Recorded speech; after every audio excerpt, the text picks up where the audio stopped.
तो जो है 5 हिस्सों में बांटा, उसको काट कर 5 हिस्सों में बांटा, 5 मित्रों को दे दिया उसने। और देने के बाद उस मटेरियल को सबने अपने अपने पास रखा। और उसके बाद क्या हुआ कि इन लोगों को पता चला कि ये जो है, तभी इनको पर कई दिन जांच करवाए लेकिन पता नहीं चला कि ये क्या है।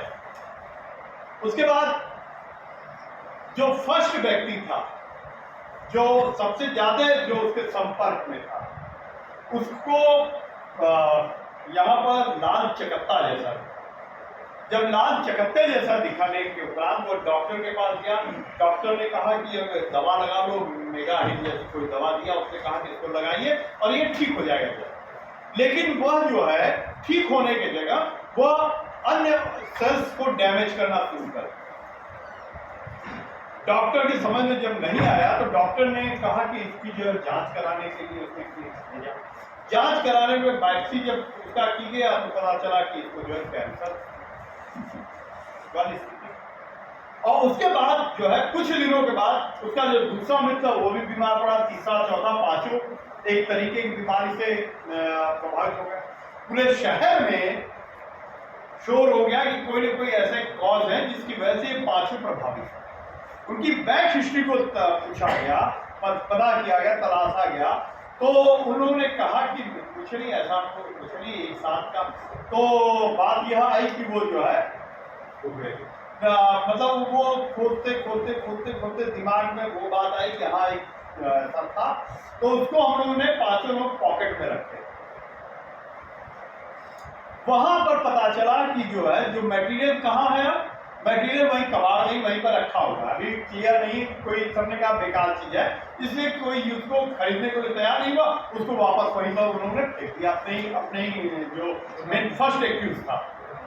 उसके बाद क्या होगा, जब पता चला कि वह जो मटेरियल जहां पर सर्च करने के लिए पूरा ड्रेस पहन करके जब टीम पहुंची सर्च की, तो वो पाया गया रेडियोलॉजिकल मटेरियल, जो ऐसा मटेरियल जिसका नाम था कोबाल्ट। उस कोबाल्ट को जब पाया गया तब ये पता चला कि ये कोबाल्ट ही इन लोगों के द्वारा रखा गया था, जिसकी वजह से यह जो है इन लोगों की यह समस्या। धीरे धीरे पांचों एक्सपायर भी कर गए। लेकिन अब जैसे एक रेडियोलॉजिकल नेचुरल एलिमेंट है, कोबाल्ट तो एक नेचुरल एलिमेंट है ना। एलिमेंट का मतलब कोबाल्ट 59 जो है नेचुरल एलिमेंट है। ये जो इसको प्रोसेस करके रेडियोधर्मी से कोबाल्ट 60 बनाया गया था। उसमें ऑलरेडी रेडियोधर्मिता होती है, उसमें रेडियोधर्मिता होती ही है। जैसे यूरेनियम में रेडियोधर्मिता होती है, यूरेनियम 235 है, उसकी रेडियोधर्मिता अलग है। यूरेनियम 239 है, उसकी रेडियोधर्मिता अलग है। कोई चीज ऐसा है जो बहुत ज्यादा प्रभावित करने वाला, कोई चीज बहुत कम प्रभावित करने वाला है।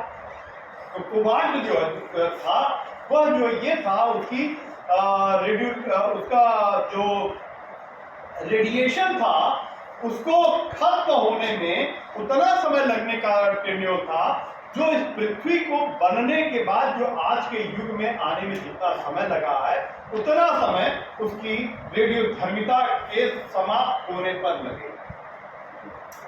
अब आप यह समझिए कि एक रेडियो एक्टिव मटेरियल जब का बना हुआ और उसको अभी भी उसकी स्थिति ये है।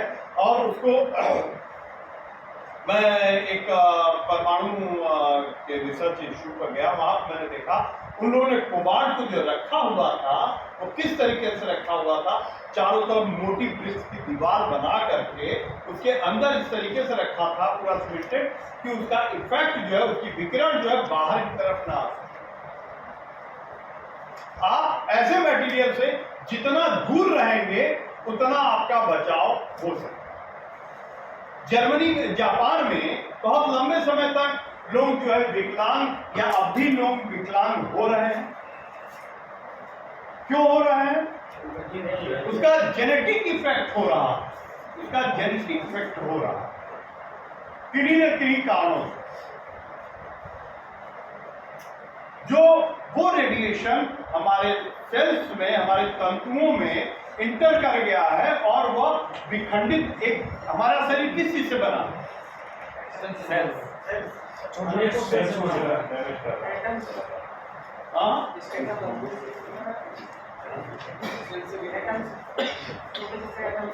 छोटे छोटे और हमारी शरीर कैसे बनी है? कोशिकाओं से माइटोकॉन्ड्रिया से बनी हुई है। सेल से बनी हुई है। सेल से। कोशिकाएं से बनी हुई है।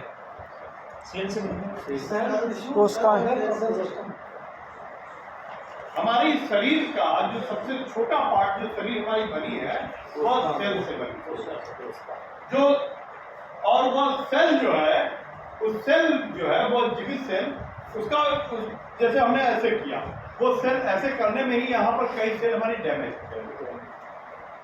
लेकिन एक सेल जब टूटता है तो वह दो सेल और बनाता है जो लगातार टूटना और बनने की प्रक्रिया चलती रहती है। तो हमारे शरीर का जो सबसे छोटा तत्व है वह है सेल और बहुत से सेल्स मिलते हैं तब क्या बनते हैं? टिश्यू उतर और बहुत से टिश्यू जब मिलते हैं तब क्या बनते हैं? ऑर्गेनिज्म तैयार होता है और उस ऑर्गेनिज्म से आपके शरीर के एक एक ऑर्गन तैयार होता है और उसके आधार पर यह पूरी शरीर तैयार होता है। तो जो रेडिएशन इफेक्ट रहा वो हमारे सेल को प्रभावित किया और सेल को जब प्रभावित करने किया है तो वो टूटने के बाद भी वह सेल जो है हमारे शरीर को डैमेज कर रहा है या हमारे जेनेटिक इफेक्ट के अंतर्गत आ गया है। अगर मेरे फादर जो है उनका आई साइट गड़बड़ है तो आप देखते हैं कि बेटे की भी आई साइट गड़बड़ देखते हैं। आपने देखा कि अगर फादर जो है ऑटो इम्यून डिजीज का पेशेंट है तो बेटे को भी उसकी समस्या होने के चांसेस या वो समस्या रहती है। आप ये देखेंगे ये क्या है? कहीं न कहीं किसी आज से बहुत पहले जेनेटिक इफेक्ट हमारे बाबा के में जो है कोई जेनेटिक इफेक्ट इस तरीके से आ गया है किन्हीं कारणों से वह आज जो है इस तरीके से हमको दिखाई दे रहा है। ब्लड लाइन में हेरिडिटरी है। हाँ, आपने यह देखा कि बहुत से लोग के बच्चे इस तरीके से प्रीमेच्योर हो जाते हैं। पीढ़ियों का सच है निकलना कई पीढ़ियों तक पता चला है। हाँ, तो ये क्या है जो जैसे मेंटल डिसऑर्डर बच्चा जो होता है वह कहीं न कहीं इन्हीं आधार पर इसी तरीके के हिस्ट्री में या आप पाएंगे। ये सभी चीजें क्या है आपका या तो कहीं न कहीं रेडिएशन इफेक्ट की वजह से हुआ है या बायोलॉजिकल एजेंट्स की वजह से यह चीज हुई। अब ये चौथा जो है परमाणु हथियार यह क्या है? बोलिए सबका साइन हो गया कि अभी और लोग हैं साइन करने जा रहे हैं? अभी है तो बेहतर है कि